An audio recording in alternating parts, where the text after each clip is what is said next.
Hi everybody, and welcome again to one of my regular webinars where I go out and find people who are doing some really interesting things.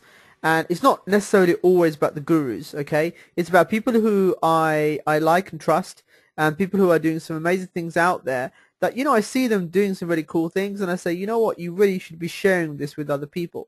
So as usual, before we start the webinar, can everyone please give me a yes or a no in the chat box that you can hear me clearly? If you can hear me clearly, just type in yes in the chat box.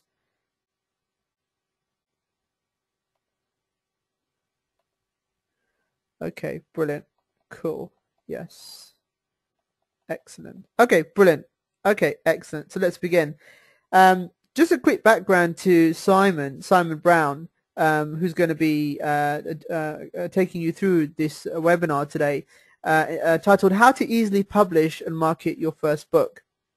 And just a brief background, Simon's going to tell you a lot about himself. He's got an amazing background. He's done some amazing things in the business world.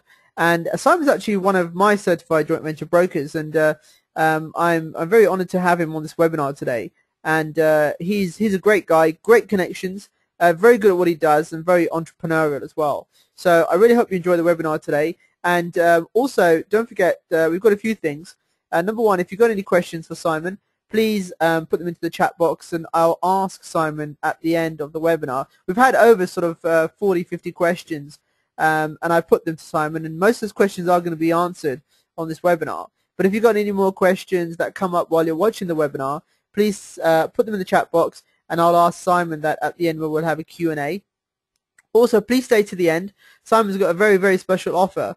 Actually, he's got two things. He's got one bonus for everyone who's actually attended the webinar, and that would be at the end of the webinar. And he's also got an offer, which I think is quite an amazing offer, and he's going to talk about how he can help you easily publish or market your first book for free. So make sure you stay right to the end for Simon to tell you more about that offer, because I think it's quite an amazing offer. So if I can, I will bring on Simon and let him take over. So let me just bring it on. Hi, Simon. Good evening. How are you? Very good, very good. I'm just going to pass on the controls to you. So you should see something that says making you basically a panelist, making you presenter. Mm-hmm. So if you see those controls and click on it, click OK, then that will bring over to your desktop where your PowerPoint will be, and then you can fire away from there. You got it? Yeah, no problem. Excellent.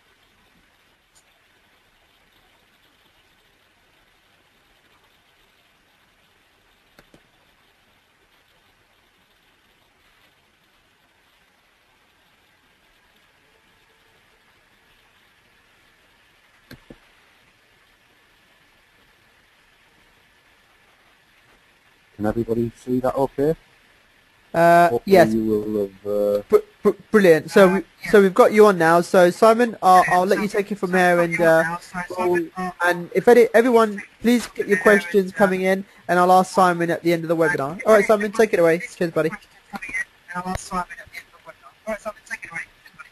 Excellent.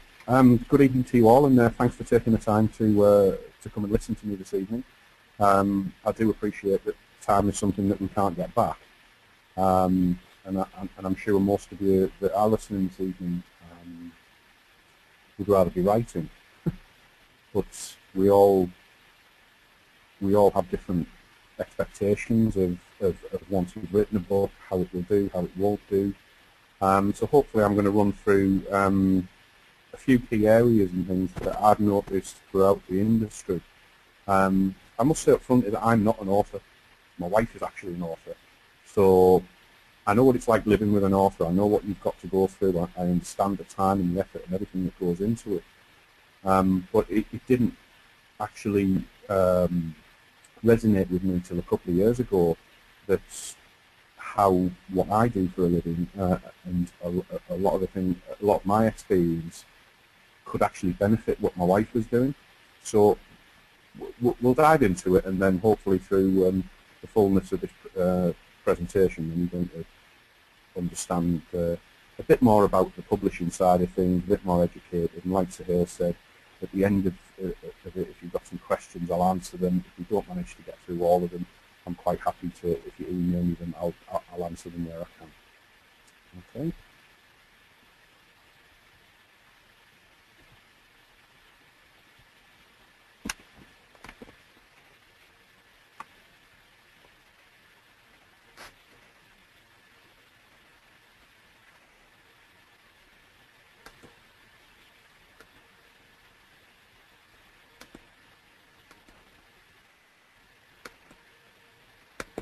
But first of all, what we're going to cover throughout this. So I've tried to break this down as easily as possible, and I do appreciate for those who have a little bit more knowledge than others, that if I walk you through this a little bit, but we're not quite sure what level you all are at the moment, but with a common goal of all being authors, I decided to start at that point.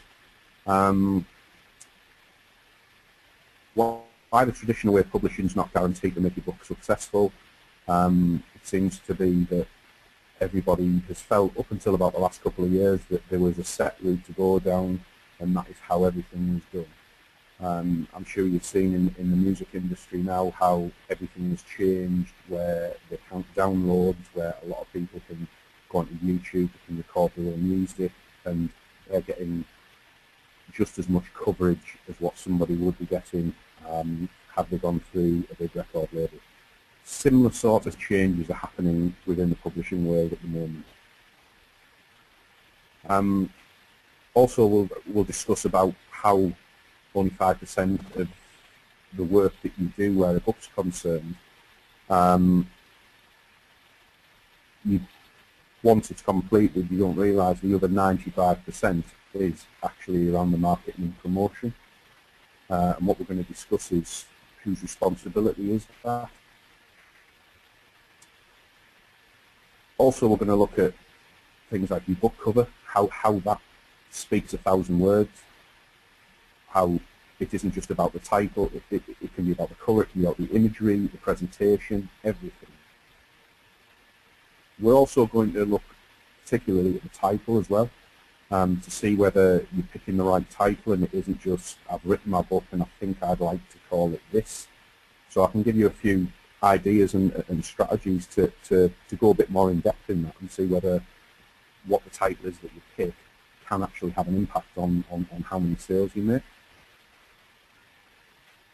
We'll look at the publishing platforms. I know a lot of the questions that have come through to Sohail already have all been about which publishing platform, which gives the best returns, who has the most exposure, which is easiest. So we'll have a look at the varying platforms. And also we're going to discuss what that other 95% of the work is that is going to make your book successful.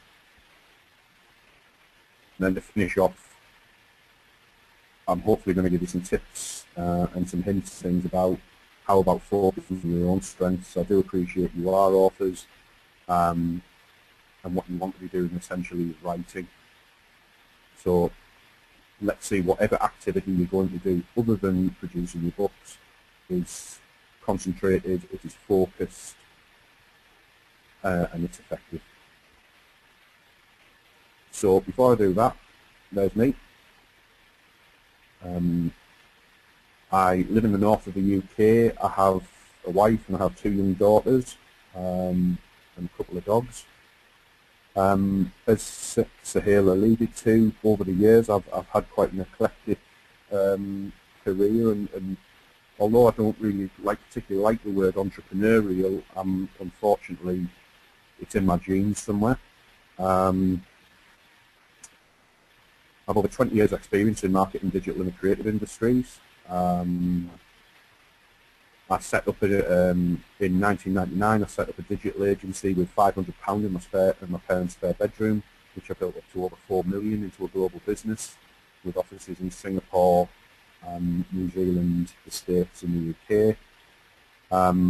That business created digital platforms from early websites through to websites that you could update and develop yourself, media centres that PR agencies used to use. We developed online products like an advent calendar, and that was all about how much it costs for a Christmas card. and what benefit that gave you by sending it to a client compared to how much an advent calendar would cost you. One example of that was a law firm that was spending £10,000 a year on Christmas cards, and we managed to produce something that was in front of their face and clients' faces every single day in the run-up to Christmas, and it cost them £2,000. So, and we could measure that marketing. So that's something else we'll touch on further on. And then the other thing, IGABOF, is it's just a bit of fun.com. What we realised was online advent calendar worked, but people were still playing on the games and doing the quizzes into April. So we launched a yearly one, and it was all year round, and we had a global following. The actual online advent calendar, within 3 years, we were just in December we were getting 60 million hits worldwide. I've got global top 3 advertising agency experience, both in the Far East and the UK. I had a blue chip international client base in the UK, brands such as the NHS, a couple of the big house builders, the likes of Komatsu, people like that, and even more diverse right across the brands like L'Oreal. I created and marketed new digital ideas, so I made sure that my company at the time, a company called Calm Asylum, which I actually sold out to the team that came to Calm Digital about 3-4 years ago. I was very much focused on creating new ideas, about pushing the boundaries and changing how people did things, and I think this is one of the things that drew me a lot to the publishing side of things, is because we had a number of clients who had books, who wrote books, who were experts, and we got to understand a bit about the process, and it seemed very clunky and very difficult to get involved with. I've also spent quite a lot of time over the last 7-8 years developing, researching and implementation of social media technologies. So we were one of the first companies, probably certainly in the UK, possibly in the world, to implement and use what Facebook had as a platform to use for companies to market themselves. And we entered into conversations with Facebook about how this should be more about pages rather than people setting up a profile. So there was a business angle. Over the years, I've set up 12 companies. Last year alone, I set up an online wedding business and an online IT recycling business with other partners. I've had insurance companies, we've had steel brokerage businesses, property development companies, distressed asset management companies, financial services companies. So over the years, I've been involved with and set up as the majority shareholder 7 of those companies. The rest of them, I've gone in, they've recognised the skills I've brought, I've licensed my brand to them, and then we've developed that over a period of time. I do a bit of mentoring for other businesses, especially startups, and I still do a lot of mentoring to quite senior individuals in the UK who just want simple, pure marketing advice at a very high level, at a strategic, almost strategic level. They want to know it before they talk to their team. And I've been working with Sohail and some of his guys on the coaching, and I use accelerated learning techniques in a lot of when I do a lot of public speaking, and I really have got an interest in NLP. I've been an non-exec director for a number of organisations, obviously the NHS, Chambers of Commerce and the Business Lane. And I was a chairman of an autism charity which we started with a £5,000 grant and took to £1 million within 7 years. And that was supporting 2,000 families in the north of England with children and people who had autism to help support the families. And I've also spent a lot of time raising capital, as you can imagine, starting 12 businesses, and I've raised over 100 million of development finance for all of those companies. And now I spend a lot of time, I've got a very extensive personal global network, but also my professional network's expanding. I do a lot of work with Sohail and the rest of his team and the other JV brokers, which I'm glad to say I'm really enjoying. Enough about me. First of all, I'd like to just put down authors' perceptions, and these aren't everybody's perceptions, but this is what I've picked up over the last few years about the comments that people say about what it is. And what we found is, in the research and the different things we've done, and I know this because I've actually used my own money to help my wife get to where she's been, and I've seen friends, family, and other people that we've represented wasting money as well, and that's a key thing for me, is it's focusing your resources, whether it be time, money or effort, into the right areas. And I'm hopefully from today that you'll be able to pick up some of these things, and first of all it will save you some money, but certainly on time. But with the current change in the industries, as I mentioned with the music industry, the likes of that, the arrival of Amazon and Barnes and Noble and people like that, the online bookstores were doing okay. They were selling physical books and things like that. However, now with the emergence of the tablets and Kindles over the last 12, 18 months, all of a sudden there's been quite a seismic shift in the industry, which has meant things like publicists are having to totally relearn how they communicated, how they did before. So somebody who's used to a social media background, who is used to viral marketing thing, is a lot better placed to help you market that book than a traditional publicist. They might argue this, but it'll be an interesting conversation to have. Something I noticed with the early days when my wife was sending off books, I would be forever going to post office with 10 A4 envelopes with big, thick 3 chapters, cover letters, and she was sending off 10, 20 a week, and the majority of them got returned. The majority of them ended up in the bin, and all we were told is, you have to send us a cover letter, you have to send 3 chapters, and you have to send us a synopsis. And then an agent is just going to fall into your lap after reading that.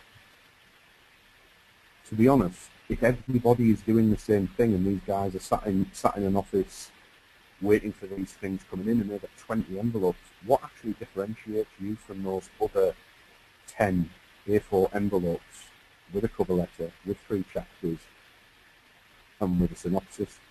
Have they got all of their day, as well as their existing clients, to look for new clients and spend time reading your cover letter, your 3 chapters, or even at least your synopsis? To give it reasonable time, they're going to need 20 minutes to half an hour. There isn't enough hours in the day. Another perception is that a lot of authors that we discussed it with, and agents have discussed it with, they felt that as soon as they'd written the book, their job was done, and they handed it over to someone, and they instantly went out there, it appeared on the shelves, it did everything. Yes, it might have took a bit of time. And it would be in these bookstores, and these bookstores would sell all these books, everyone would take their cut, and they would be left with a nice tidy sum at the end. And a lot of people think bookstores are the answer, but if you actually think an average decent sized bookstore on a retail park or a big high street store will stock 40,000 books. So the chances of you actually getting one of those, when there's probably 6 million books registered with that particular bookstore, what is your chance of getting from 6 million right the way down to those 40,000? And then within that 40,000, then how do you stand out for the period of time that shopper is in there looking? Yes, they will shop by genre, or they will shop by whether it be fiction, non-fiction, or what they're looking for. So that narrows it down. But if you take that down to a number of shelves, so for instance crime, you could be looking at 3 or 4 bookshelves in front of you with nearly, say, 1,000 books on crime. And not all of them are face up. You only get a spine in a lot of these bookshops. Then how do you differentiate it from them? So the actual process to buy and somebody picking out your book out of that other 1,000 is diminishing all the time. So the opportunities to earn from these books, although they might be in 100 stores around the country, if you times up the 100 and do the math, it isn't really a huge amount of exposure.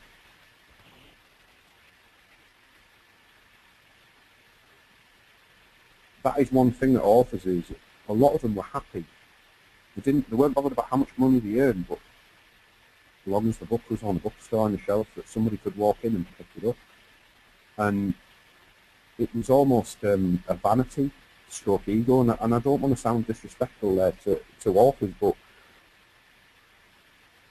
it was a dream of my wife. She wanted a best-selling author. She'd love to walk into a bookstore or walk past the top 20 books in an airport and see her name there, or on a billboard and everything. And there is a certain amount of fame and vanity attached to it, and I'm sure we would all like that, like you'd like to be a movie star or a pop singer. The other thing was the amount that everybody perceived your advance would be, and I think that has been based upon the last probably 10, 15 years, where you've seen a lot of celebrities who've got £1 million book deal and a 250,000, it's a 5-book deal, it's a 250,000 advance.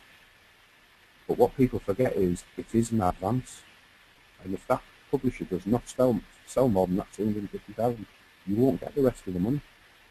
And 250,000 is a lot of money, so if you times that, and if you're not famous and it's a new book and everything, they ain't going to give you a £250,000 advance, because they're going to base it on how many copies they think they're going to sell, and then they will give you that percentage.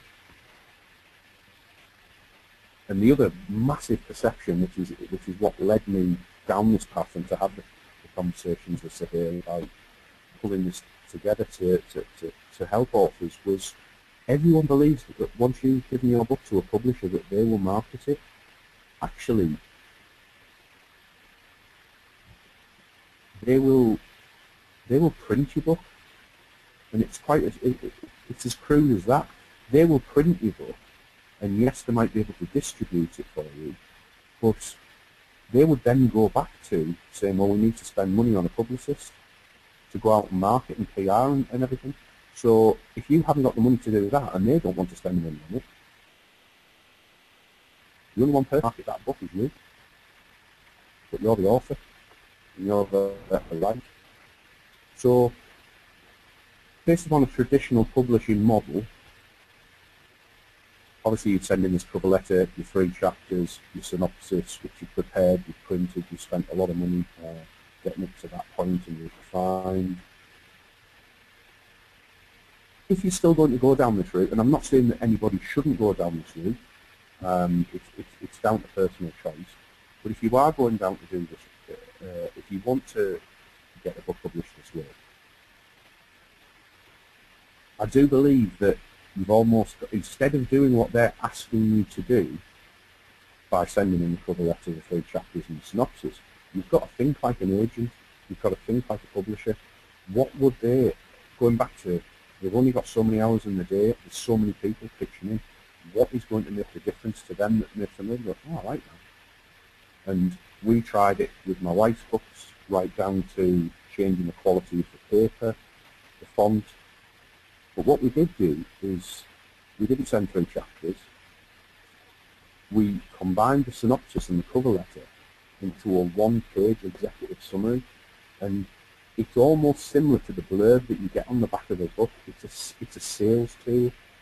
It's not what everything that's about the book. The whole idea is to attract their attention, to make them sit there and go, let me sit back and have a cup of coffee and read a bit more about this. And a lot of the time we actually put in cups of a tea bag, a coffee sachet, a hot chocolate sachet, and just said, have a drink on us. We appreciate you're busy and you've got a lot more.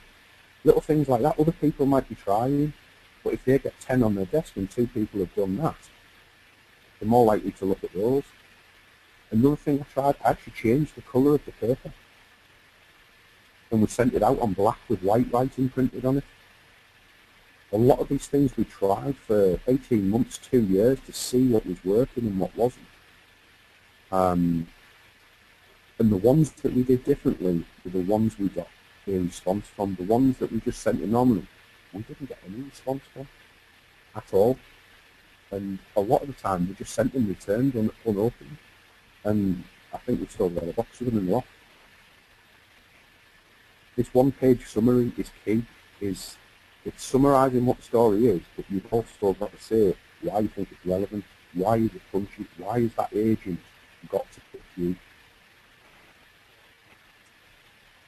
If you do go down the traditional publishing route, you're going to be looking, I say minimum 12 to 18 months. A lot of the publishers will say, oh, it'll be from 6 months. But other people that we've discussed with, we've interviewed, we've talked to, said it is closer to 12 to 18 months for the whole of that process to go through, and you can't speed it up. All you can do is wait at the mercy of the publisher, and they will tell you what they want, when they want, and you've got to deliver it. The average advance is actually under £5,000, which if you're not earning anything from books, £5,000 sounds like a great deal of money. But that's in the top couple of percent of people that actually get an advance. And only ever a third of those books ever actually make £5,000. So going back to what I said with regard to these agents and publishers, you've got to think like them and think, is it worth their effort? Are they going to make money from it? And especially an agent, because an agent will only get 10% of that advance.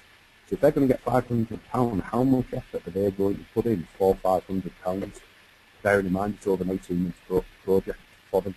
So over 18 months they've got to have an awful lot of books they're working on at the same time to earn a wage out of it, and most of them work with big agencies, so they obviously need to cover overheads and things. So you could be looking at 20 books that they've got to run with over a year, so you don't get a personal service, you fit in with everybody else. And the thing that I put there is, what is in it for me, for them? What is in it for the agent? That's what you've got to think of.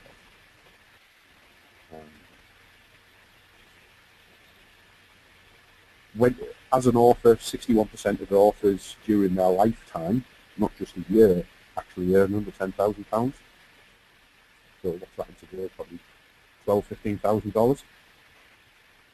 And only 3% earn over $100,000 in their lifetime. So if you're to make writing your career, £100,000, and if you're in your 40s, for instance, and you would like to write till your 60s, so for 20 years, and you want to be in the 100, you've really got to get some traction. You've got to get a good agent and publisher to work with you and make it. And just like the picture there, does speak about 1,000 words.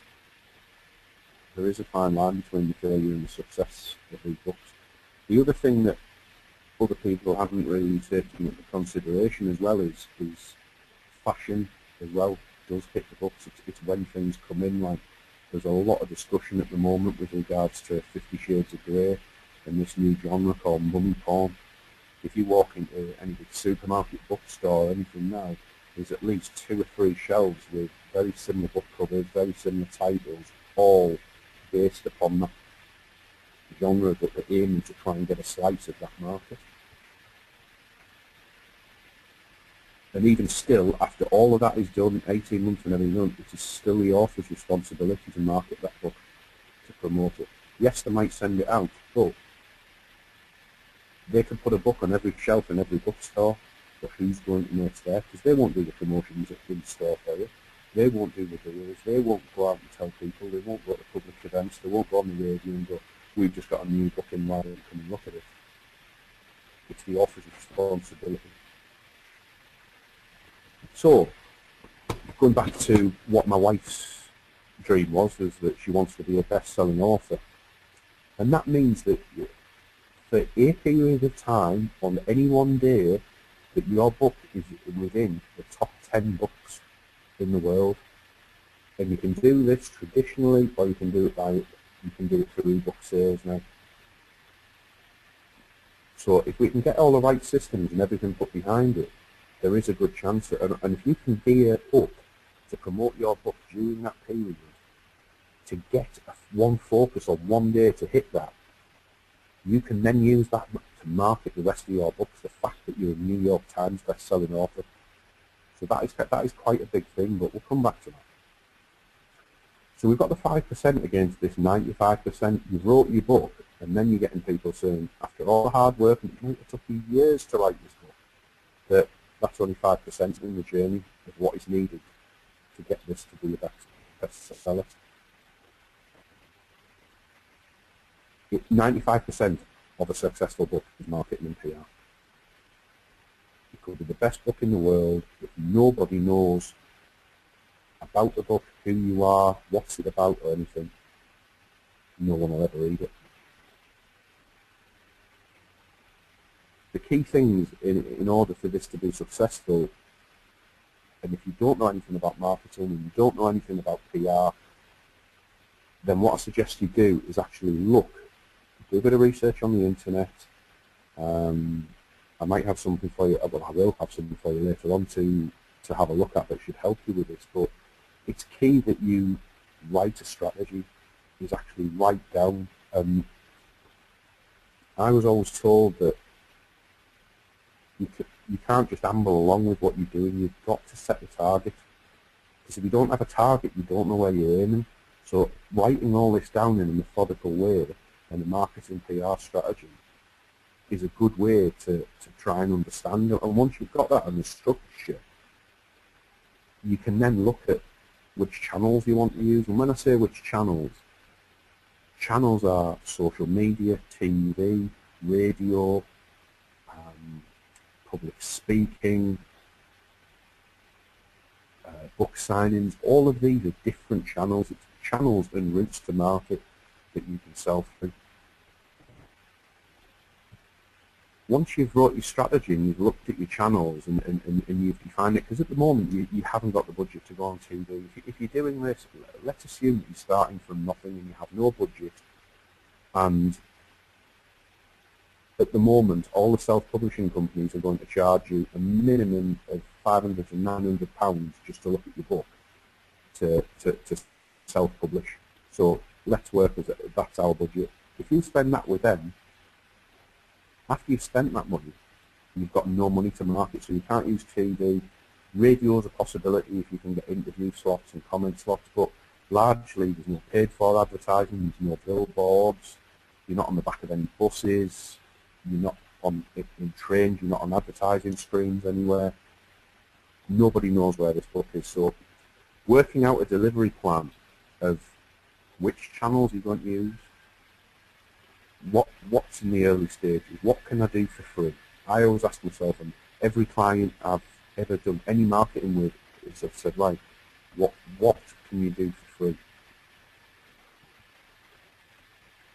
Set your short, medium and long-term goals, and the short term you've got to think, right, what foundation can I build in order to progress? So once I have got a budget, or I do make sales and I do get some traction and I do get momentum, I can reinvest in my marketing. Many marketers will tell you that most businesses average 0.5% of all of their revenues. So everything that they sell, they put 0.5% back into marketing. However, some of the most successful companies in the world have actually gone and put 20% into marketing. And this is something I always say, and that's a big figure. But if you're not relying on the money at the moment, then it's an overhead. You've written the book, it's there. If you could say that 50% or 20% of whatever I earn from that book, I'm going to channel back into marketing somehow, it becomes a self-fulfilling prophecy, because if you stick to that amount over a period of time, the more sales you get, the more money you put into marketing, and as that keeps moving and moving on, you can monitor that marketing and see which is working for you best. I've mentioned companies here, but you're not a company, you're an individual. You've got a name. It's essentially brand you. So you have a name. My wife's is Victoria Brown. She gets Vicky by everybody else. We looked at different names, DJ Brown, Victoria J. Brown. We had to look on the internet. We went through Google. We looked through all of the Amazon and the online site to see what other writers had similar names. And we went to Victoria Brown. We were up and running, and we've been running about 12 months. And her domain name is victoria-brown.com. because we couldn't get the just victoriabrown.com. And someone in the States had it, but we didn't realise. We were branding this over a period of time, and my wife I actually told one of the other ladies while I was on the school run about Vicky's books, and it was live, and to go and look at her website. She forgot to put the hyphen in, and since we'd launched, another site had launched, Victoria Brown, and it was actually a porn star in America, which might make you chuckle a bit, but when you put a load of work into getting a brand to a certain level, and you're sending a load of young mums who've got young children to go and look at a website, and all of a sudden my wife's telling them that she's a writer and she's bringing out a new book, but they've got the perception that she's a porn star, doesn't quite go down too well. So brand and getting things right is essential. There's two areas. We've said brand you, because that is about you and who you are and everything. However, when you come to writing your books, you can sub-brand them, so they can be branded in such a way. If you're writing a series, they could all have a similar theme on the cover, they can have similar text and things.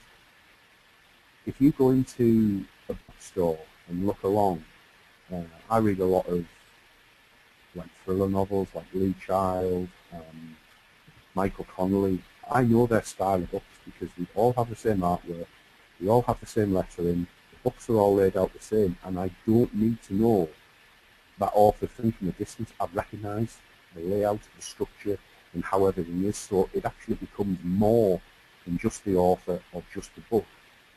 I know that is a brand for them. With marketing,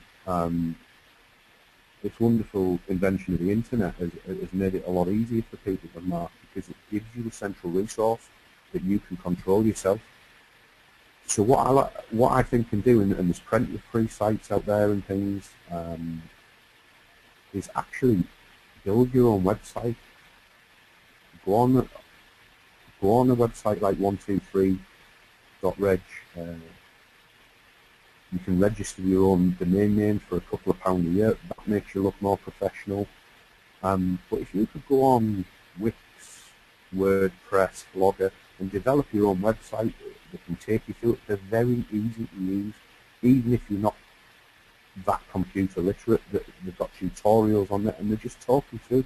And very simply, for not a great deal of money, well, a couple of £1 to get your domain name, you can all of a sudden have your own website that's just about you.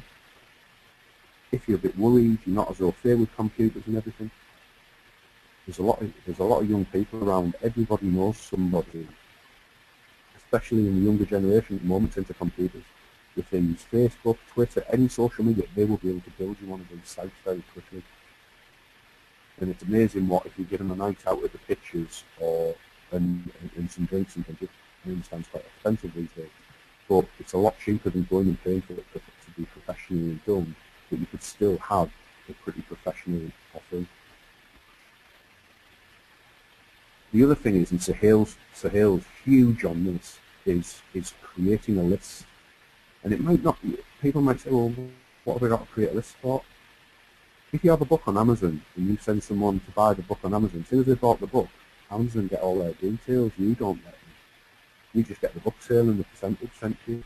So if there's a way that you can offer something free, even if your main book you don't want to give away, write a small novella, write a small book or a little report or something that you can give away for free, first of all. That'll give you a list. It will allow you to create a list that you can then market to. So when you've got a new book or something coming out, you can send an email out to them. You can update them. If they don't want to after that, they can always unsubscribe. But the majority of people don't. If it's something they're interested in, they will continue to be subscribed, as long as you don't bombard them with emails. This is something I work on a lot with small businesses, especially online businesses, is their pre-launch activity. If they're going to launch a book, you put your website in place, you look at Facebook, Twitter, and you can set all of your channels up. But a lot of people wait till the book's out, and then they try and go and tell everybody. 3 months before your book comes out, where it's been edited, while you're checking it through, while you've just finished the first draft, put a mark in the sand and say, this is coming out in the autumn. You don't have to give a set date, so you can give you a few months to move by. But start telling your audience about it. You can build lists. There's lots of free lists on the internet that you can go on. You can actually use your Facebook page. You can promote to your friends and family, which is the first people to go to. They're on your Facebook list. You've got them on your emails or whatever. Start telling them this book is coming out and say to them, I'm doing this at the moment. If you don't mind, would you mind sending this out to your list of people? And from then you get a growth of network and a bit of exponential and a bit of word of mouth marketing, which is key to doing this. But the more that you do read to that book going in, the more chance you've got of the sales. And if we go back to the New York Times bestseller book, the higher you can get that up the rankings. I mean, when my wife's first book was published, the book went in and it was at about 72,000 on the morning, and we got a right up within the top 500 books. It wasn't quite enough to get her into the New York Times pressing, but out of that amount of books to get her into the top 5 by the end of the day was great. But then when we looked in her genre, because they'll rank it by genre as well, we got her into the top 52, and that was of about 20,000 books. So to get in the top 52, and there was a huge amount of satisfaction for my wife to look there and see people like Jackie Collins, and she was right above them. Adele Parks, who mentors Vicky, was right below Vicky. So it gives you the mental and the stimulation as well, and the satisfaction that people are buying your books. You've written something that somebody actually wants to read, but all of the people that you would like to be alongside in your book, all of a sudden you are. And it's a huge lift, a huge boost in confidence to do that.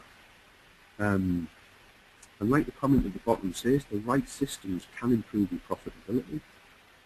The likes of Amazon and the other ones, depending on how you price your book, you can either have it at 30% or 70% return, depending on the price of the book.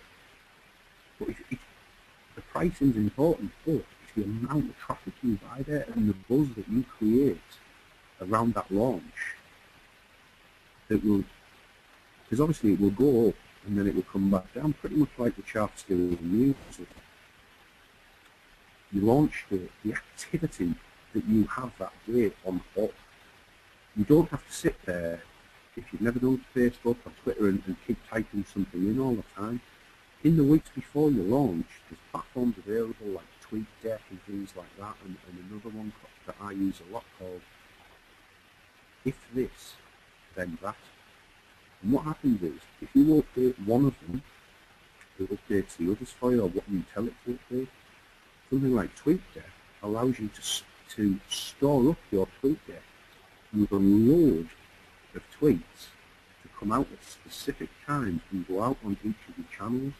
And if you do that, you can spend a couple of days writing all those tweets and plan the full day of your launch in the next 2 or 3 months.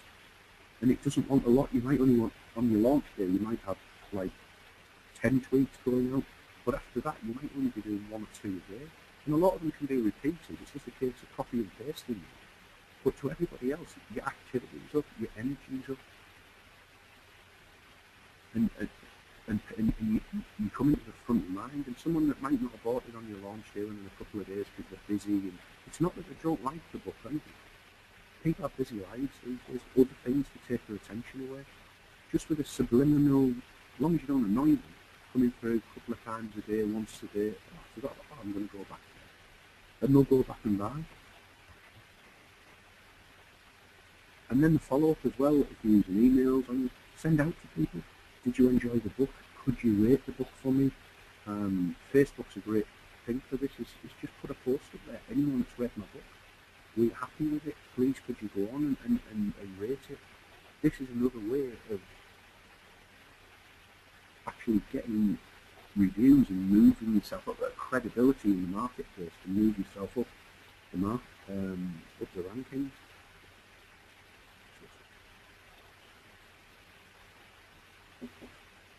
Another thing is, as well, is if you have got your book traditionally published as well, this is all still relevant. So you could do this, and it might be that you do a launch event. You don't have to lay out any money. You could go and partner with a local gallery or something. Contact the press beforehand to say that a local author is launching this 50 book. Send invites out to the great and good in the area and ask them to come in. If you want to offer food or champagne or anything, if you don't want to lay the money out yourself, get somebody to sponsor it. Use leverage and relationships of who you know and contacts to cover the costs of that. You could easily do a book launch for nothing and associate other people around you who would be happy to support you by having their name associated with the event. So you could centre the whole event around a lunchtime launch that everyone could nip out in the lunch hour, or at 5 o'clock as soon as you finish work, why don't you come down? We've got this, a bit of tapas.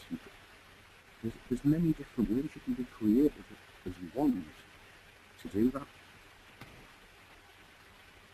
Obviously, once you've followed up over a period of time, you want to keep up regular activity. This doesn't just stop, especially if it's online or if it's in bookstores and everything. It's how do I grow that list? How do I reach a wider audience? How do I keep them informed of my next book coming along? And maybe comment on these other books that have come out and what you've read and what you found and what was good, what was bad. And another thing, especially from the online side, and publishers can provide you with this, is your analytics. Look at where your sales are, look at where the peaks and troughs have come, then try and tie that down to a day and wonder what you did, and you can look back through your timelines and your tweaks, and you can go back to your editor and say, well, why have I got so much more on that particular day? Oh, well, we did a big promotion in that shot and yours was at the front. All right, what have I got to do to get more promotions? A friend of mine, if it wasn't stacked in a bookstore, he's actually, because they're all registered on the computers and not in the book, and he actually went in with a copy of his own book, put the book on the shelf, and then went to the desk and asked the lady for the book. And she said, oh, isn't it on? She put it in the computer and said, oh, it's not showing anything on me. He said, well, I picked this up. Can I buy it? And he gave it to the lady, but she couldn't scan it. He said, oh, we're not showing there's any stock in it. But as soon as she bought that book, the way their systems are set up, it automatically ordered another book for that store because it had made a sale there. So, obviously you can't do that yourself, but if you can get a few people and pay their travel around the country, you could get your book stocked in a lot more in. So there's lots of different ways to do things, and just because there's normally been a set of rules and the way it's been done before, doesn't mean that isn't the way that you have to do it. Using the analytics is key to refining your marketing model. So go back and look at what's worked, look at what hasn't worked. There may be different reasons. It might not have been a bad idea. It might have just been at the wrong time. It might be the wrong time of year. I don't know. But looking at that and spending a bit of time on that can save you energy. You can focus on where you were getting the best returns from it. If you were, I know an author at the moment of children's books that my daughter reads called Vicky Doodah, and I'd never heard of it. But this guy spends his week, he goes and sees 20 different schools a week, and he gets them into assembly and he sits there and he reads a bit from his book, and he gives them all a discount, and all the kids come home with a thing to go on the site and buy, go onto his site and buy his book. And he's getting flown out to the Middle East, the Far East, and everything, to all the English schools and things out there, showing them these books, and now he's got 6 or 7 around one character. And his sales process isn't online, it isn't traditional. It's going and getting in front of the kids, saying, look, I'll come for free and talk to you, but I want an hour of your time, and I'll give them this amount to that. And nearly every single kid in that school bought a copy of that book. Right. We specialise, look in a couple of key areas that I think are important. And this is purely from a marketing and sales point of view. This isn't about the quality of the book inside or how you've written it an author. This is about packaging it up for someone to pick it up and to look at it. And again, the image is there. A picture does speak 1,000 words. So the cover of your book, the colour, the start, everything to do with the front of it is a huge thing. And before you put it out there, you might think, oh, it look great if it was black with gold lettering and things like that. Is that going to set you apart from everybody else that's out there? That is what you've got to do. You've got to, rather than think as an author, think as a reader, think as someone, as a consumer that would go in and what floats your boat, what will make you pick the book up? Is it the size? Is it the colour? Is it the shape? Is it the feel of the book? Is it the paper? Is it the print? What is it that makes you want to buy a book? 74% of people actually buy on the strength of the cover alone. So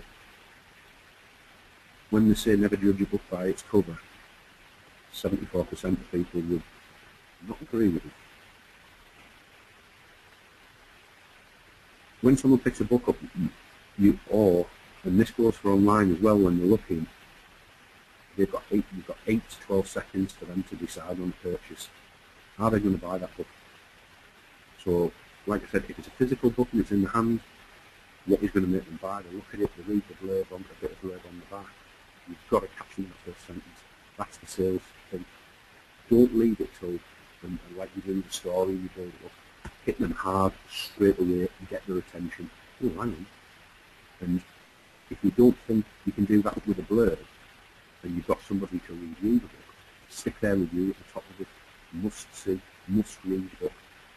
Fantastic. So and so 5 stars. 5 star. The best English book that I've read for years. The best book on the American Civil War. Doesn't matter what the book or what the subject is. Endorsements and things like that can really make someone go, oh right, and if they think it's excellent, then they are. It adds credibility to your offer. The other thing is familiarity with the author. If you've only wrote your first book and nobody really knows a lot about it, they haven't got any familiarity, and if you haven't got a massive budget and marketing engine behind you, an advertising engine, they're still not going to know. So a lot of books come from, like 74% of you buying on the strength of the cover.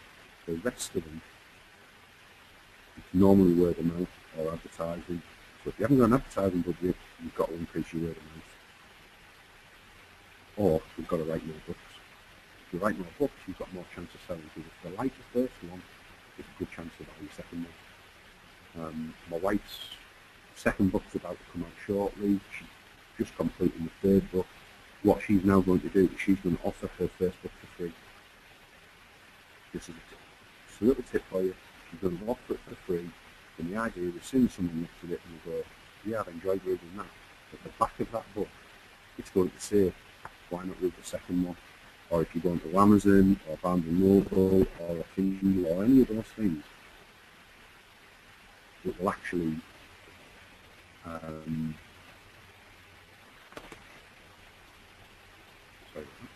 it will actually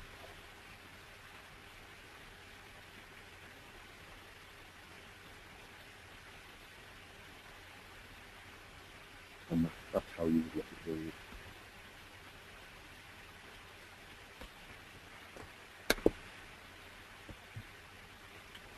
Another key thing that a lot of people look at is colours. What type of colours on a book are going to look like.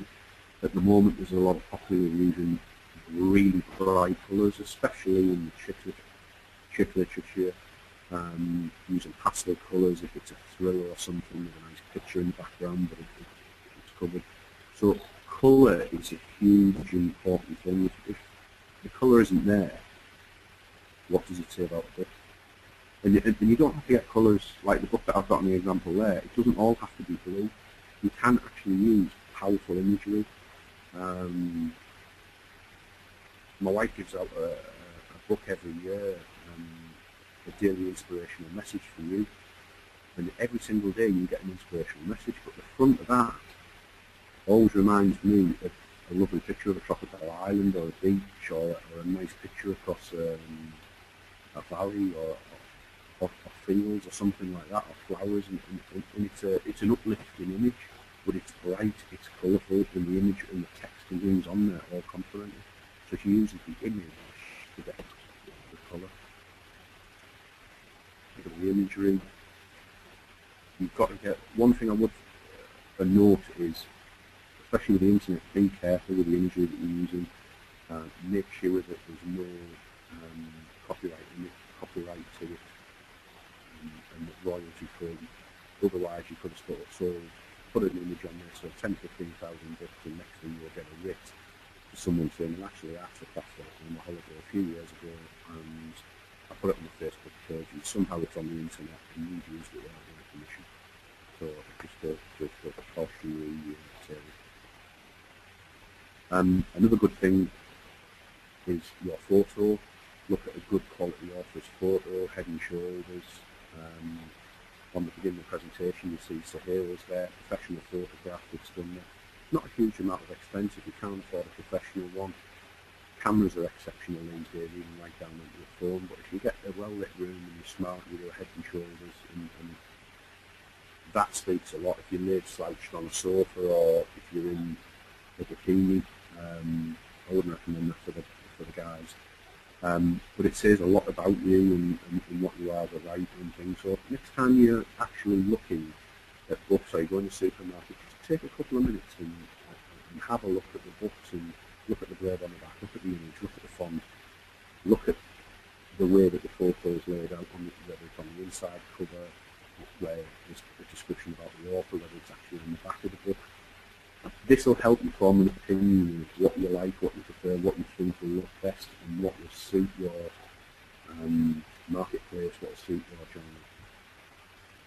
genre. Obviously the book blurb is important as well, especially if you're using full colour images. Depending on the colour of your text, you could lose it. In the back, if you've got a nice white cloud and a blue sky, but you've got white writing, it'll look great on the blue, but you'll lose it in the white. How are you going to sort that out? There is software that you can pay for that will help you design book covers and pull them all together online, but you could be looking at a couple of £100, a couple of $200-300 just to download that software. And if you're not used to computers or what you're looking at, then it could be quite a difficult thing. What's your book going to be called? I always enjoy this part of the discussion when my wife's looking at what a book's going to be called, because with her writing, she wants to shape a book, and the title comes out of the book, and she says, oh, that's what I think it should be. Whereas, to me, the title is there to grab you. It's a sales thing. It's enough there to create an intrigue, but it's got to be so to the point that you go, wait a second, and it's recognisable.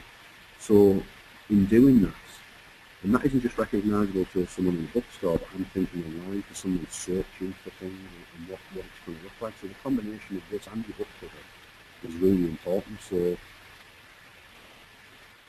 how you do that is there's a number of different ways that and tools on the internet, things you can find now that after you've looked on Amazon in your genre and come up with what you think the name is, type it into Amazon, see whether someone's already got it, or something close to it, and see what you think and what that book looks like.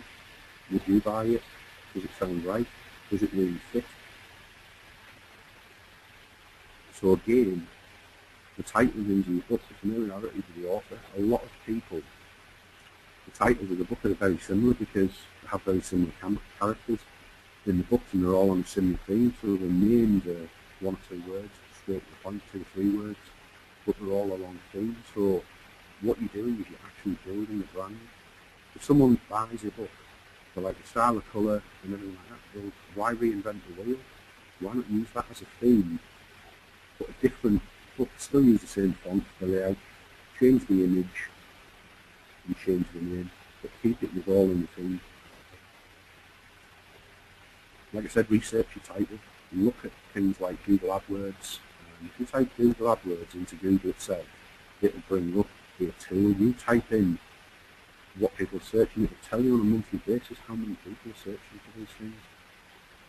Going to Amazon, going to Barnes and Noble, type titles in, look at what other people are doing. It's a massive thing. It's your market research really, because you want to know that no one's using the same author name as you. Nobody's actually got the same title as you, because there's nothing worse than that and getting confused in the market. Hi, Simon. Sorry, just quickly, could you?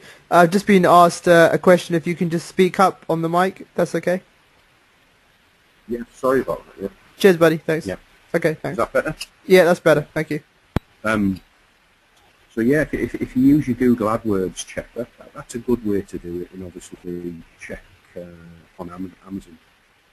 Something else that's good is if you think you've got a bit of a long title, look at how you could split that up into two. So you could have something really punchy for a couple of words, and then put a subtitle. This type of thing is used in a lot of marketing and advertising for big brands. For instance, McDonald's. I'm loving it. There's lots of different brands, even huge brands, that always add a subtitle under it and descriptive, and you can use those and play about them a bit. So the equivalent, the subtitle is almost like a brand strapline for that book, for that particular book. You can also do this for yourself as well. So a lot of authors will put whatever their name is, Sohail Khan, New York Times best-selling author. That's almost a strapline, because you're actually making a statement to reinforce that name above it. It can work in a number of ways, but it's worth considering. Also, is it relevant to the content, or have you just gone in, picked one line out of the book and then used that as the title because you think it's relevant? Look at, does it encapsulate the story? Does it create intrigue? Is it relevant, or have you got a name that you've just liked and you've got a book that you've liked and you just put the two together? Also, your relevancy is in the genre and the marketplace as well. Again, go back to the likes of Amazon, Barnes and Noble, and you look at these sites, look at what other people are selling in there, and how do you want to be perceived in that marketplace? If you're a crime and thriller writer, do you want to be like Lee Child, or do you want to be like Michael Crichton? Or how do you want to look? How do you want to see? It's almost like if you're going to a party, what you're going to dress, how you're going to act, how you're going to present yourself when you get there. You never go to a party. Everybody always makes an effort and puts something nice on, the dress up to go out, to talk to people, to enjoy your evening. You don't go out dishevelled and scruffy clothing. If you feel out of place, you wouldn't look right. Nobody would want to talk to you. But if you go in with confidence, looking the part, it's that brand you are doing, and especially for authors as well. People know you're an author. You're almost what I call an unfamous famous person, because people see the books, they don't really see the images on the inside of who you are. You can walk around all the big cities in the world, and most people won't know who you are, because you're not almost a celebrity. You can keep that part to a certain degree quiet, but within your own networks, your own peer group, everyone knows you're an author, so they're looking and they pigeonhole what an author is. I didn't know this till recently, but the best-selling books throughout the world all have gold lettering. And I'm not sure is, do you wait till you become a best-selling author to have the lettering gold, or do you do the gold lettering to start with to attract more people? So this is something I'm doing some more research on at the moment, because certainly for a couple of guys I'm working with who are doing a lot of work in the sci-fi sector, I'm looking at the colours of the things, because they've got some really powerful images going on their book covers. But because it's all like space and shit and aliens and things like that, gold is not going to suit it. It just doesn't look right. It looks like it should be on a crime novel. So I'm working with them at the moment to try and work out, well, is it going to be detrimental by it not being gold, for instance? Here's some examples as well of the title. Somebody once wrote a book called The Art of Courtship and did quite well. It sold 17,000 copies. This book was repurposed and remarketed, but they simply changed the name to The Art of Kissing, and it sold 60,000 copies. So sometimes being obvious rather than trying to be sophisticated or a bit different in things, sometimes just doing it simple can have far more of an impact. Another one was sent out called The Romance of Words. Again, 10,000 copies sold, repurposed, remarketed, but they changed the title to How to Improve Your Conversations. 77,000 books. So sometimes even if you put a book out,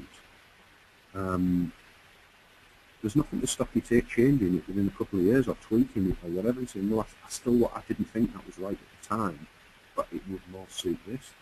That's fine. It's not like you're naming a child that they get so far down the line and you say, I don't like that, I want to change the name. Some people can't.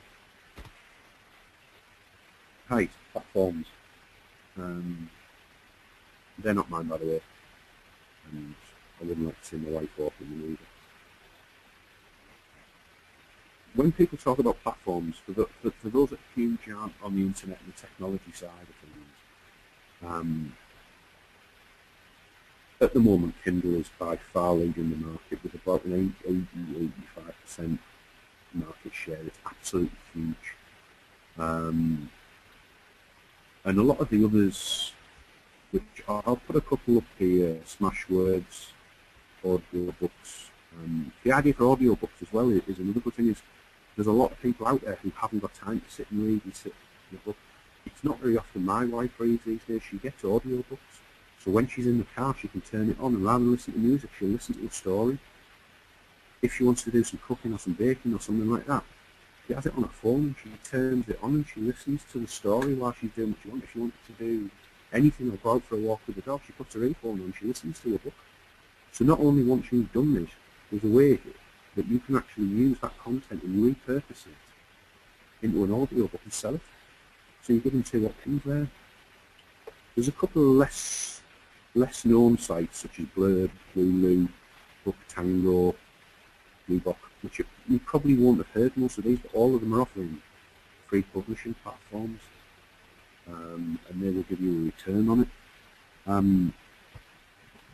We've been monitoring this, like I said, with the analytics, because it's really important over a few of the authors that we're dealing with at the moment. And one of the two of them said that they don't really want to waste their time on any of the other platforms other than Kindle at the moment. They were doing a bit with Barnes and Noble, but they said the levels of sales that they're getting isn't that big. And because Kindle, I think the reason for that is not only the market increasing, the size of the market is increasing. The price of the devices is coming down. But what Kindle did is, Kindle went from being a tablet to read a book on to an app that can be on any device. And as soon as they did that, they've pretty much wiped most of the people out of the market. And how people read books and things over the next few years will almost be back like it was with Betamax videos and VHS. One might be better, but it isn't necessarily the better. It becomes the norm. So it's going to be interesting to see where that goes, but in my opinion and my experience at the moment, Kindle seems to be the most comprehensive offering. Not only can they sell the books and they can send printed copies as well, so you have the odd copy, they've got pod in there, print on demand.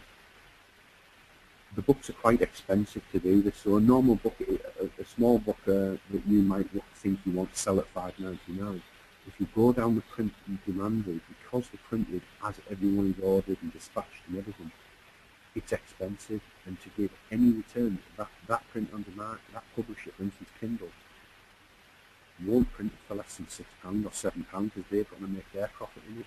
And then what you do is you make 70% above that. So if you price it at £10, you're going to make a lot more money.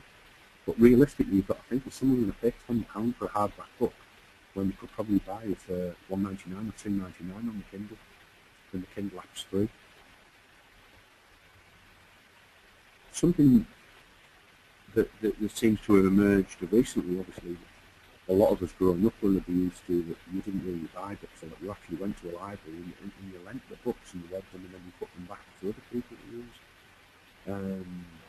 Kindle have a thing called KDB Select, which you can publish your own books on, which is it's an excellent platform. It's very easy to use. It monitors all your sales. It says what countries you want Kindle to sell it in for, how much you want it to sell it for, and you can change all those things. You can upload your file. It's very straightforward. But one thing they also do is they have a lending library as well. So all the books on Kindle, if you don't want to pay $2.99 or $4.99 for a book, you can actually lend the books on Kindle, read it, and it will be available for a period of time on your Kindle device. And then they'll take it off for you, so you don't have to worry about late returns like you used to and get charged a lot of money. But what they're doing is, you might think, well, if they're lending the book and not buying it, where's my revenues? What Kindle are doing is they're putting a lot of money, I think they put an extra $1 million in over Christmas to cover that lending library. So if you get so many lends a month, you actually get paid a revenue as a commission for someone lending that book as well. So you do get a share.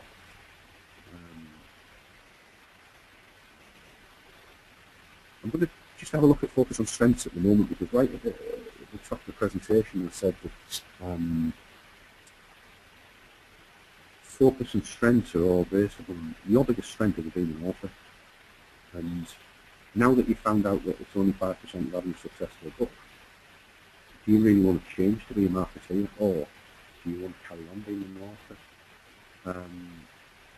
So what I have a huge passion for working smart and not harder, finding those lean practices and principles to actually change how you do things, to make it so you can do things so lean and so straightforward that you put minimum time in, which allows you maximum time to work on what you enjoy.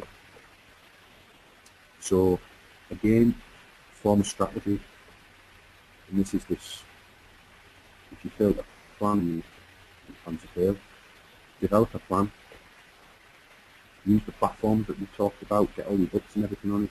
Then use the platforms like say, Twitter, Facebook, all of these different type of companies to make sure that you can promote your book as much as possible. And you can also make that deliver the plan. So within your planning, I'm going to spend an hour a week loading up my tweet deck that's going to publish all my tweets.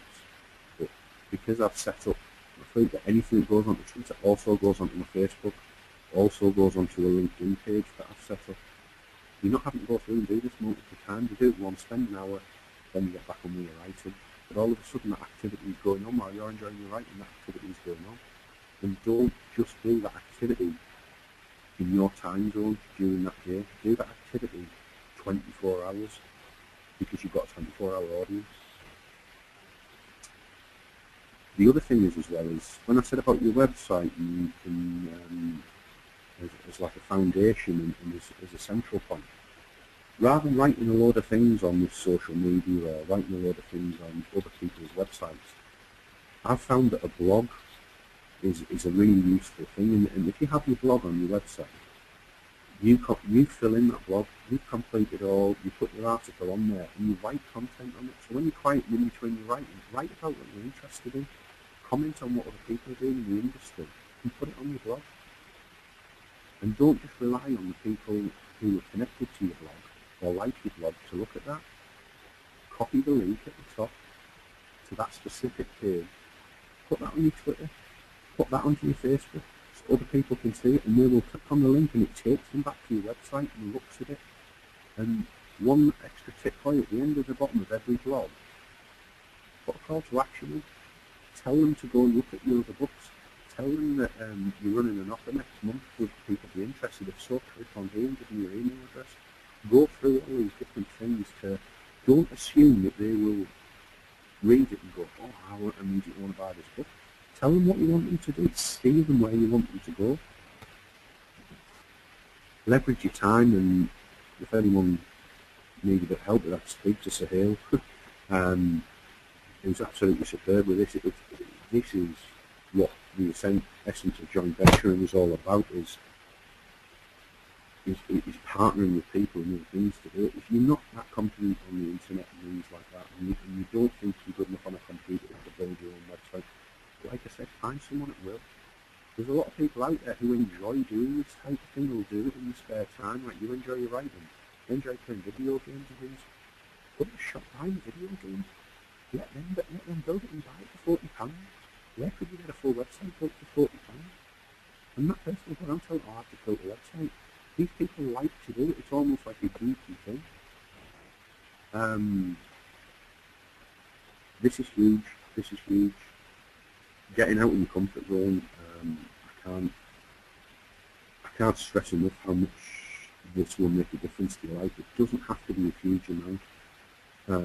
Through the different NLP stuff and things that I do, I pick one thing a month that I want to change in my life, and I do that consecutively every day in that month. And I understand you only need to do it for 21 days, but I do it for that month.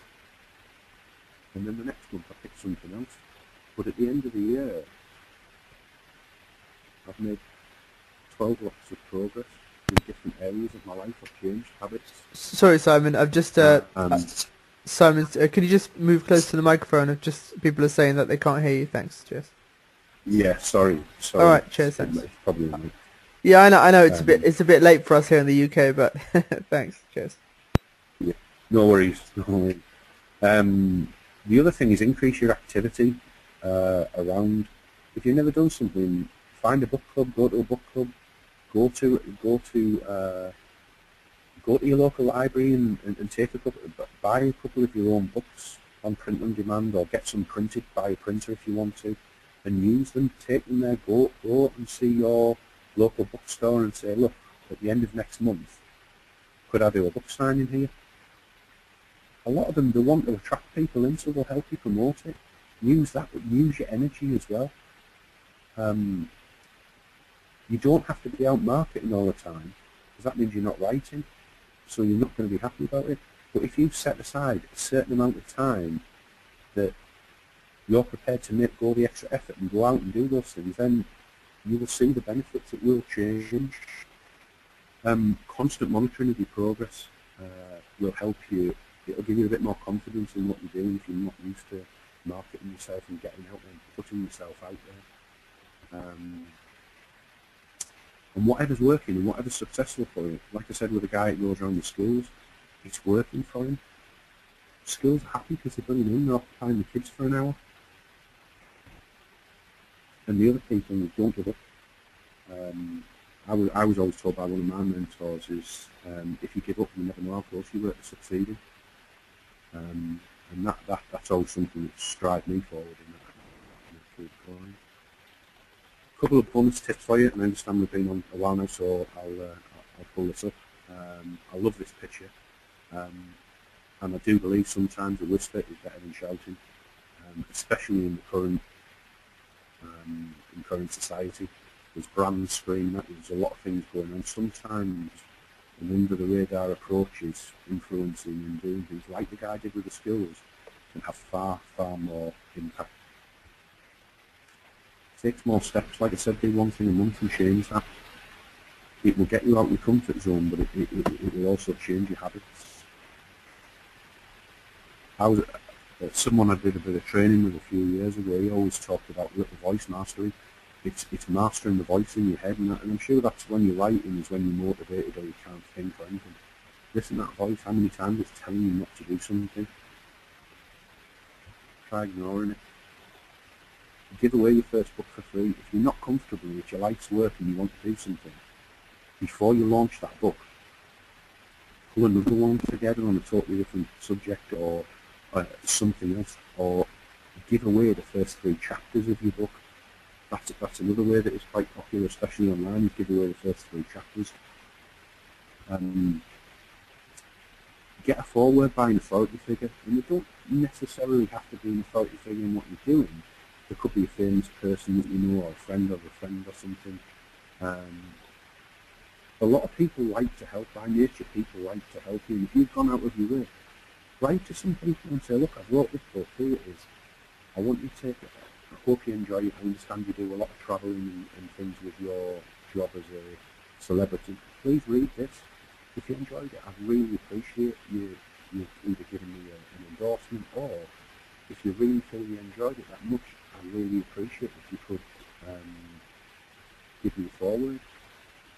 And although you can't afford to pay them and they're going to do it, you can write a forward for them. Or another thing that we've looked at is actually giving a percentage of your book sales to their favourite charity for the person to do it. So we know someone who has a mental health thing. So the 2013 Daily Inspirational Messages book, what we're actually doing with that is we're giving 20% of that away to a Mind charity, a UK mental health charity. We haven't lost anything, we're giving that away. We've been giving the book away for free on events and things, which obviously they don't get anything, but they're starting to promote it as well themselves, because they're benefiting from it. Or, like I said, get another book, write another book, put something in that you can give away for free. This has caused huge amounts of arguments within our house in the early days with regard to books, because I'm not the best speller and I'm not the best with the English language. And my wife, she has a master's degree in creative writing. She knows how to write and structure a sentence. But the very first book, we were advised, she published and everything, we saw a few mistakes, they said send it to a professional editor, and we thought it was going to be really expensive. But once we tried a couple of them, and Vicky got quite happy with one of them she was comfortable with, we worked on a price which I still thought was very expensive, but when she sent that document back with the amount of red lines on things researching and looking at the flow and everything like that, if I was the author, I'd have felt so destroyed. It was like doing a painting, someone scribbling all over it saying you've done it wrong. But it wasn't, and since you've gone through it and you try and read through that book again, I've actually gone and read the book again. And it's not that it's a different book, it's still got the essence of the writing, it's still got the essence of the story, but it flows and a hell of a lot easier. And I don't know any spelling mistakes in it, but neither does anybody else now. So I can't stress to you enough, if you're going to spend money and you have £500, £1,000 to put with a self-publishing company, don't spend it. Go and publish it yourself, but pay a professional editor to get it edited properly. The other thing is, don't try too hard to be unique, in as much as sometimes the simple things and the obvious things can sell, but it can work. And then look at other formats as well, like I said before about audiobooks, print on demand, look at CDs. The more formats that you can get your book and your content out there, the more chances you've got of increasing sales, because you're not just, I haven't got time to read a book. Oh, I'll listen to an audiobook, or I'll listen to a podcast, or whatever. So think of it as content once you've done it, and then think of even it out of Braille, even into other languages, translated into other languages. Look at the Chinese economy and everything is booming at the moment, the amount of people in China. If that's translated into Chinese, how many book sales could there be? People you might not be famous in the UK or the US or the key areas, but you could be the best-selling author in China. Different, but I'm sure you'd be happy with it. Something else that's becoming really popular at the moment, and we're working with a couple of small video companies on, is doing a 90-second trailer to the book. And you don't have to film it or anything like that. It can be simply a load of images of where you think the book's staged, or bringing in images with a bit of music on it and some words and some discussions and some text coming in and out and things. But you can put those together with an idea. It's just a little story to lead them forward and say, would you like to follow this person's life, and while I do this and you come across this and this happens, and is this the type of thing that would interest you? Put that up. Go to YouTube, put it up on YouTube, set up your own YouTube channel. You might only have a couple of videos in there, but add to them with ones that you like. But promote that video through your social media networks. And against that activity, pre-launch day is a huge way to get traction very quickly and get it out to as many people as you can. Another thing that we've been spending a bit of time with lately, but as Amazon is growing and a lot more people are doing it, if you want Amazon has a load of top reviewers, and if you get your book reviewed by one of these people, don't send it to them free. You want them to buy it. But if you type into Google Amazon's top reviewers, email address, and put in the genre, so it could be crime or thriller or women's fiction, if you type all of those into them, Google actually brings you up who the top people are and their email address. Send them an email in your book and ask them to review it. Give a link to the Amazon so now you can buy that for 99 pence, or we're running a freebie this weekend on it. Please go and do it, download it for free, and would you mind reviewing the book for me? That's what these people do. So use that as a way to get into targeted people to review your book. Then they will do it for you. Amazon has a bit of an engine if you can get up into it. It will start doing it for you. What now? I'm a big advocate that if you do what you're doing, you're going to get what you've got. So if you've written your book and you're not marketing it, you're still stood there with a book that nobody knows about. And it is really up to you. Because like anything else in this world, if you want something doing, gradually you've got to do it yourself. After listening to this conversation and listening to what I've got to say, 95% of you will do nothing. What you need to do is look into focus and sit down. You could do it tomorrow with a cup of coffee. You could do it tonight with a cup of tea or whatever. Just sit down there and write the things that if you don't understand Facebook, you don't understand Twitter, go and have a look online. That's getting out of your comfort zone. Go and find out about these things. Talk to other people about it. You don't have to do everything on your own. Ask for help. Family, friends, and fools, to say, they're the ones around you to do it. Ask friends. Oh, you know someone that does that. Oh, do you know anyone that understands this? Oh, so-and-so teach me. Do that. Leverage up. Not only leverage up your relationships and your networks of people, leverage your time. Like I said, set aside an hour a week just to load up your tweet deck and do all your activities. And aim for that 5%, because if you don't know where you're aiming, you'll just amble along and you won't reach it. If you want to be in that top 5%, all of the things that I've suggested that you're doing here, if you do all them, there's an infinite more chance that you will get into that top 5% than if you sit there with your 95% and do nothing. There you go. Thank you very much. As a bonus for listening to me for an hour or so, hour and a half, I've got I think it's roughly 25-page short report on proven marketing strategies for authors. There's a link at the bottom there. Sohail's kindly put a form and things together, just ask you a couple of questions and there, and you can download that PDF for free. It goes into a lot more depth about channels, about what to look for, what to look for in social media. It's a really helpful thing. It's something I've developed with all the people that we've worked with over a period of time. We find that we've developed it. And now anybody that comes to us, I'll literally say to them, read through that and have a look at that and see what's expected. Thanks a lot for that, Simon. And I've actually gone through the report myself, and it's really, really good. I'm in the process of publishing my first book, and I've just been approached by a publisher in the US. So for me, that's quite important to go through the report that Simon's got. And I know we've gone a bit over the webinar. If anyone's got any questions that they want to ask Simon, fire them away. Sorry about the audio on the webinar also, but I hope you got the gist of most of it on the webinar. And most of you guys who are watching the replay, thank you very much for tuning in for the replay. Those of you who are on the live webinar right now, you will get a link to the replay so you can watch the webinar again. And if anybody's got any questions to ask Simon, can you please put them in the chat box? If not, go to that link there, www.sohail-khan.com/webinar offer. Put your details in there, download the report, and if you've got any questions for Simon, or if you want to contact Simon, he'll have your details, and he'll definitely reach out to you. So I just want to say, Simon, thank you very much again for your time.